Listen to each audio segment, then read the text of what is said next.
Sony has finally decided to speak out in regards to the Microsoft and Activision deal, and they don't sound too thrilled about it. We're going to be talking about the official thoughts and statements by Sony, but before we get into that, please do leave a like on this video if you found it helpful. It helps a lot more than you think. We're also going to be talking about many other topics, so let's get right into it. This is another episode of the Daily Gaming Report.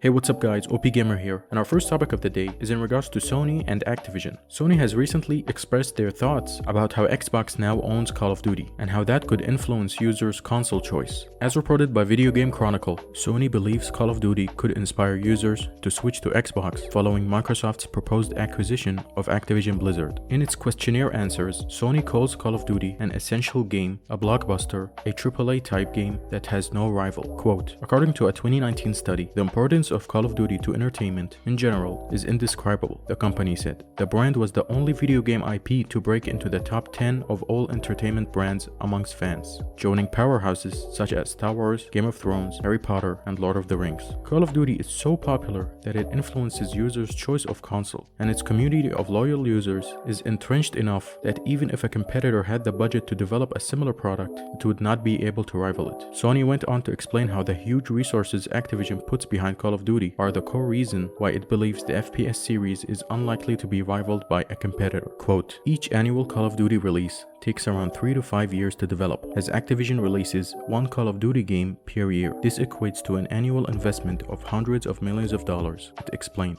Approximately 1,200 people work on each version, and another 1,500 are involved in publishing and distribution. Thus, Call of Duty alone has more developers than most companies employ across its entire development portfolio, including AAA studios. Also, given its plans to recruit 2,000 additional developers by 2021, Activision probably expects Call of Duty to become even more successful in the future. And they also went on to say that it is the top-selling game for almost every single year of the decade. Now let's think about this. I mean, Sony isn't wrong about a lot of things they say here. Call of Duty is absolutely a game that people will buy a console if it is exclusive on that console. It is such a huge franchise that oversells every single year and breaks records left and right. So it's not really surprising that Sony is worried about how much control Microsoft has on Activision right now. Now let's keep in mind that Microsoft did say that even in the future, Call of Duty will still be a multi-platform game that will release on PlayStation. But still, just the fact that this deal will happen makes Sony a little more nervous. Let me know your thoughts about this in the comment section down below. Do you think Sony is right to be worried about this? Or do you think they can somehow make a game similar to Call of Duty and it will be just as, if not more successful? In my personal opinion, there is no beating Call of Duty, because that fanbase is so large and so dedicated, it would be an impossible mission for Sony to do that. But let me know your thoughts about it in the comment section down below. Moving on, we have some news for Nintendo fans. As reported by Polygon, Pokemon Presents stream coming August 3rd with new details on Pokemon Scarlet and Violet. In the time of recording of this video, the premiere will begin in 31 hours. The official Pokemon Twitter page tweeted this out. Attention trainers, tune in to our YouTube channel on Wednesday, August 3rd at 6 AM PT for a Pokemon Presents video presentation with updates on Pokemon apps and video games, including Pokemon Scarlet Violet. So it's very clear what the main presentation of the video or the live stream will be. It's going to focus on Pokemon Violet and Pokemon Scarlet. So if you're a fan of those two games, you should be very excited to be watching this video. The new showcase will offer updates on Pokemon apps and video games, including this year's mainline releases. Moving along, we have another quote by Sony that says that subscription services can reduce game quality. Sony believes that it would take several years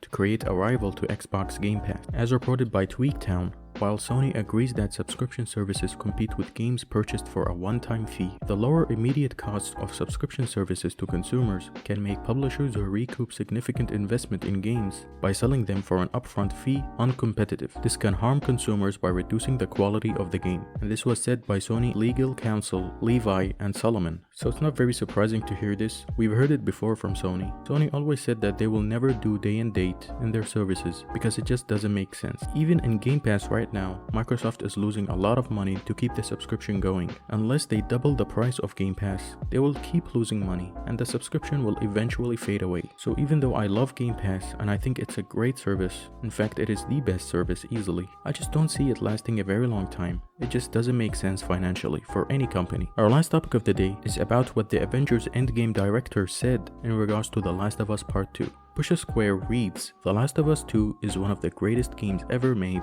says Avengers Endgame directors. The quote comes from a recent IGN video in which the pair is presented with various chase sequences from video games and asks them to rate them. When Uncharted 4's Madagascar chase is shown, Joe calls the series one of the best action franchises of all time. Later in the video, The Last of Us 2 hospital sequence in which you encounter that boss is presented. Again, Joe is quick to praise the game, calling it one of the greatest games ever made, and saying the camera work is a page out of Steven Spielberg's playbook. Now, Naughty Dog is known for making some of the best games in the world, and some of the most polished and best looking, as well as having the best gameplay, so it's not very surprising to hear this. Now, I'm not sure if he commented about the story of The Last of Us 2, as that is something that I have a problem with, but I absolutely agree with him. The gameplay and graphics, as well as the music in The Last of Us 2, in my opinion, are top tier, and I can understand where he's coming from if he's speaking about those aspects of the game. Leave your thoughts in the comment section below about everything discussed, and that's all for today's episode. Again, if you enjoyed the video, please do leave a like and subscribe to the channel for your daily gaming news. Don't forget to hit the bell notification icon to never miss any future uploads. That's all from me now. I'll catch you next time.